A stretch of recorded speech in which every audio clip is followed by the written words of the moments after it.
Italo.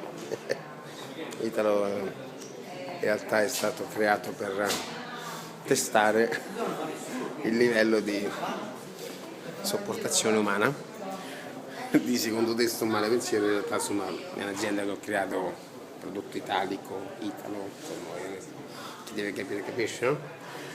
Abbiamo visto anche questi monitor che abbiamo anche testato ieri, anzi l'altro ieri, 75 minuti di ritardo, nemmeno molti, insomma, un'ora e un quarto su una tratta di 2 ore, non trovo un ritardo assolutamente importante.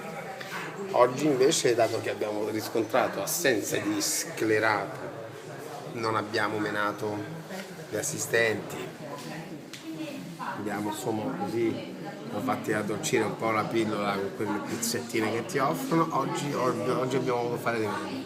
Oggi 100 minuti. 100 minuti è praticamente la durata del viaggio.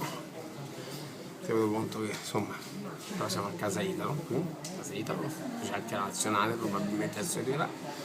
Non c'è un bagno perché niente ritardatario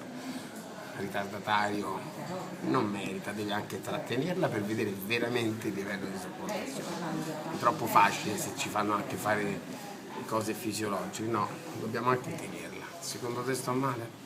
C'è del peggio, certo, idelo. Ci sta a metà dura con no? È la vita. Puoi solo migliorare, questo è l'aspetto positivo, puoi solo migliorare.